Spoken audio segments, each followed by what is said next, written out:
ایک درویش تھے، لوگوں کو اللہ اللہ سکھاتے تھے. ایک جنگل میں جا رہے تھے سفر میں کہیں، تو ایک جگہ جو ہے رات پڑ گئی.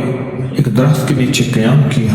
جب قیام کیا تو رات کو آنکھ کھلی تو سنا کہ دو بندے آپس میں باتیں کر رہے ہیں. آنکھیں بند ہیں، کان کھلے ہیں، یعنی نیند کھلی ہوئی ہے. جاگتے میں آواز آئی، ایک بندہ کہنے لگا اس کو ہم چھیڑیں، تنگ کریں، یعنی کسی بیماری میں، کسی دکھ میں، کسی تکلیف میں، کسی مشکل میں، کسی پریشانی میں، کسی ناکامی میں، کسی الجھن میں اس کو مبتلا کریں، اس کو مبتلا کریں. دوسرا کہنے لگا چھوڑ، تجھے اس نے کیا کہا ہے، تو اس کو کیوں تنگ کرتا ہے؟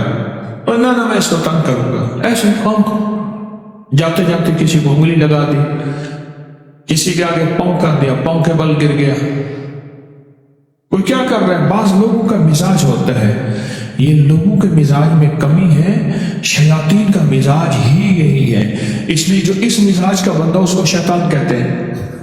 معاشرے میں وہ نہیں، بڑا شیطان آدمی، اس کا کام لوگوں کو تکلیف دینا ہے. تو اس نے کہا اس کو تکلیف نہ دے. اچھا یہ اب سن رہا ہے، یہ سن رہا ہے. اس نے کیا کیا؟ دل ہی دل میں شاہد اللہ انہ لا الہ الا، یہ قرآن پاک کی دو آیتیں بغیر حساب تک انمول خزانے میں، قرآن پاک کی آیت ہے. یہ اس نے دل ہی دل میں پڑھ لی، بس ایک دفعہ پڑھ لی دل ہی دل میں. جب دل ہی دل میں اس نے پڑھ لی، دل ہی دل میں، جب دل ہی دل میں اس نے پڑھ لی، اب دوسرا کہتا ہے جو نیک تھا، شریف تھا، ایک شریف تھا، انہوں نے کہا اب بتا، تیری اور میری ذمہ داری ڈیوٹی لگ گئی ہے، صبح تک کسی حفاظت کرے. تو یہ کہا تھا نہ چھیڑے اس کو، اب تیری میری ذمہ داری لگ گئی ہے کہ صبح تک اس کی حفاظت کرے. اس نے کیا کیا؟ بے بس تھا. دو جنات ہیں، ایک شریف ہے، ایک شریر ہے، اور مجھے تکلیف دینا چاہتے ہیں، کیا کرے؟ اس نے فوراً اس ہستی کو پکارا جس نے اس نے کہا تھا اماں. اس نے فوراً اس ہستی کو پکارا جس کی ہاتھ میں کائنات کے سارے راز، طاقتیں، قوتیں ہیں. اور اس ہستی نے کیا کیا؟ اب ان کی ڈیوٹی لگا دی، اب ان کی ذمہ داری لگا دی کہ صبح تک اس کی حفاظت کریں جب تک وہ نہ جاگے. پہلے دن سے ہمارے ساتھ دشمنی کا فیصلہ ہے، پہلے دن سے ہمارے ساتھ دشمنی کا فیصلہ ہے، پہلے دن سے. اور وہ فیصلہ ہو کے رہا ہے، اور اس کی وجہ سے ہم تکلیفوں، پریشانیوں، نقصانوں اور مسائل میں چلے آ رہے ہیں. اب اس کا تحفظ کیا ہے؟ اس کی حفاظت کیا ہے؟ کیا کرے؟ ایک خود لڑے، ہواؤں سے لڑنا. ہمارے یہاں ایک مائی تھی، اس کا بیٹا تھا، کہنے لگے میرا پتر ہر وقت ہوائی نہ لڑ دے، ہر بندے سے لڑتا ہے، ہواؤں سے بھی لڑتا ہے سارا دن. تو ہوا سے کون لڑے گا؟ ہم خود کہتے ہیں ہوائی چیزیں، جنات کا نام ہم نے ہوائی چیزیں بھی رکھا ہوا ہے کہ ایسی چیزیں جو ہوا کی جھونکی کی طرح نظر نہیں آتی. ہمارے معاشرے میں جنات کو ہوائی چیزیں بھی، اوپر کی چیزیں بھی کہا جاتا ہے، ہوائی چیزیں بھی کہا جاتا ہے.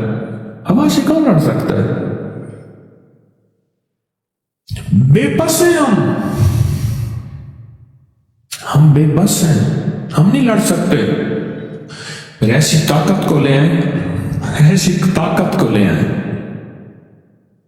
جو لڑ سکتی ہے، اور وہ اللہ ہے، اور اس کی طاقت ہے، اور اس کی قوت ہے، اور اس کا 100% جمال ہے، جلال ہے، عزت ہے، عظمت ہے، وقار ہے، شان و شوکت ہے.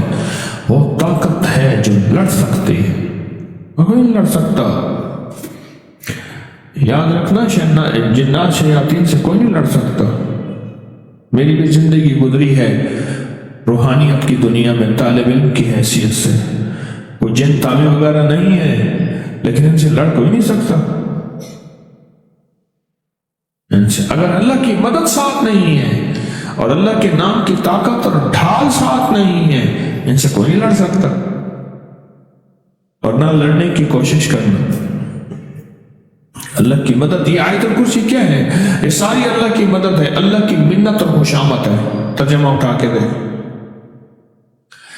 یہ آیت الکرسی ساری میرے اللہ کی منت اور خوشامد ہے۔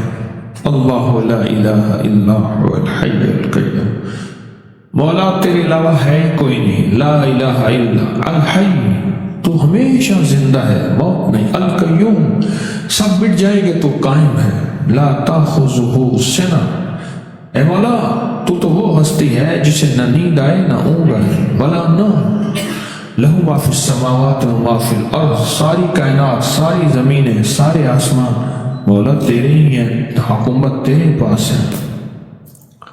من ذا الذی یشفع عندہ الا بإذنہ، کون ہے جو سفارش کرے؟ تیرا امر ہوگا تو سفارش ہوگی، تیری حکومت طاقت کے سامنے کوئی بندہ نہ ہل سکے، نہ آنکھ اٹھا سکے۔ یعلم ما بین ایدیہم وما خلفہم، تو ہمارا پچھلا ڈیٹا بھی جانتا ہے، تو ہمارا اگلا ڈیٹا بھی جانتا ہے، ہماری پچھلی کیمرے کی ساری ریکارڈنگ تیرے پاس ہے،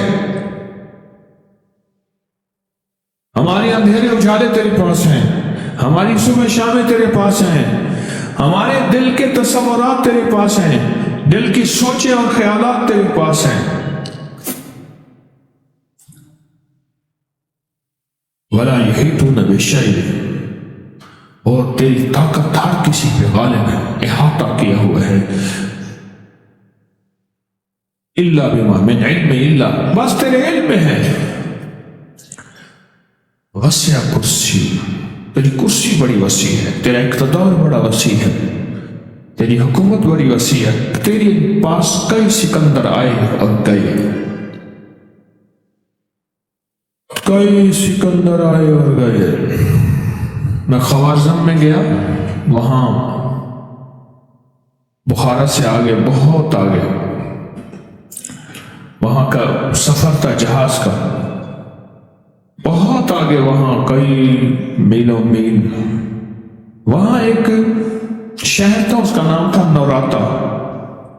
شیخ ابو الحسن نوری رحمۃ اللہ علیہ، ہماری بڑوں کی کتابوں میں ان کے تذکرے آتے ہیں، ان کا وہاں مزار تھا، اور لوگ ان کے ہاں آ کے 9 راتیں گزارتے تھے اور وہ اللہ اللہ سکھاتے تھے۔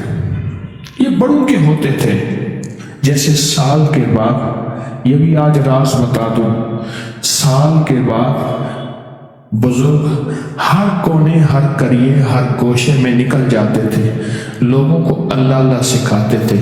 ایک جگہ مخصوص ہوتی تھی، مرشد کا آستانہ، سال کے بعد وہیں جمع ہوتے تھے اور ایک دوسرے سے ملتے تھے، میل جول ہوتا تھا، اس میل جول کا نام ہے میلہ، ملنا، میل جول۔ اب وہ میلہ بنتے بنتے کہانی کر گئے، میلے کا نام آتے ہی فوراً سرکس آتی ہے۔ حالانکہ میلہ کیا تھا؟ ملتے تھے، فلاں علاقے کے حالات کیا ہیں، فلاں گاؤں کے، فلاں قریے کے، فلاں شہر کے کیا حالات ہیں، وہاں لوگوں کی دینی حالت، ایمانی حالت کیا ہے، وہاں کیا باطل کفر ہے، وہاں کیا نظام ہے، کیا ایک دوسرے سے ملتے حالات بتاتے تھے، پھر چند دن ساتھ رہتے تھے، ایک دوسرے سے حالات لے کے پھر لوگوں کو اللہ اللہ سکھانے نکل جاتے تھے، پھر سال کے بعد اکٹھے ہوتے تھے۔ اس کا نام تھا میلہ، اس کا نام تھا میلہ۔ اور اس کا نام کیا تھا؟ پہلے کیا بتایا میں نے؟ نوراتا۔ نوراتے کسی درویش کے پاس آتے تھے، اللہ کا نام بھی سکھاتے تھے، دم بھی کرتے تھے، دعا بھی کرتے تھے، اس کو اللہ اللہ بھی کراتے تھے، بھلا چنگا، صحت مند، تندرست، مسائل کو حل پا کے چلا جاتا تھا۔ یہ تھا نوراتا۔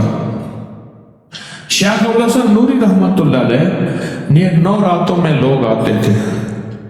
میں کہنا یہ چاہ رہا تھا، ان کے مزار کے اوپر ایک بہت بڑا قلعہ تھا، انگریز اس کے اوپر سارے چڑھ رہے تھے، اونچا قلعہ تھا۔ میں نے اگلا سفر کرنا تھا، میں قلعے میں نہ گیا۔ میں نے کہا کس کا ہے؟ اس نے کہا سکندر اعظم کا قلعہ ہے، آج سے کئی ہزار سال پہلے اس نے یہ قلعے بنائے تھے،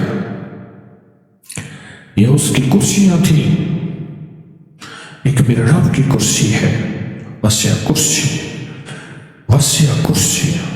سکندر کے قلعے ہیں، سکندر کہاں کہاں آیا، نہ گورے سکندر نہ رہی قبر دارا، نہ گورے سکندر نہ رہی قبر دارا، مٹے نامیوں کے نشاں کیسے کیسے، زمین کھا گئی آسمان کیسے کیسے، نہ گل ہیں نہ گونچے نہ بوٹے نہ پتے، ہوئے باغ نظرے خزاں کیسے کیسے، ہر ایک دل پہ ہے داغ ناکامیوں کے، نشاں دے گیا بے نشاں کیسے کیسے۔ اس کی کرسی ہے، کہتے میں نے آیت الکرسی پڑھی ہے، آیت الکرسی پڑھی تھی، میں دیکھو میری کیا مدد ہوئی، آیت الکرسی پڑھی تھی، دیکھو میری کیا حفاظت ہوئی۔ بس آیت الکرسی پڑھنی تھی، وہ چیز یوں چلی گئی۔ اب اپنا واقعہ سناتے ہیں۔ وہ آیت الکرسی بنیادی طور پہ میرے رب کی ساری منت اور خوشامد ہے۔ وَهُوَ الْعَلِيُّ الْعَظِيمُ، مولا تیرا علو العظم عظمتیں اور تیری کبریائیاں میں بیان نہیں کر سکتا۔ یہاں بندہ آ کے نا ایسے حاجز آ کے ہاتھ باندھ جاتا ہے کہ بس میری بس ہو گئی ہے، میں تیری عظمتوں کو بیان نہیں کر سکتا۔ جب ہم بے بس ہو جائیں پھر ایسی طاقتور چیز کو پکاریں جس کے پاس اقتدار بھی ہو، اختیار بھی ہو، طاقتیں قوتیں بھی ہوں اور زوال نہ ہو، سرمدی جاویدانی ہو، ایسی طاقت جس کو زوال نہ ہو، اس کو پکارے۔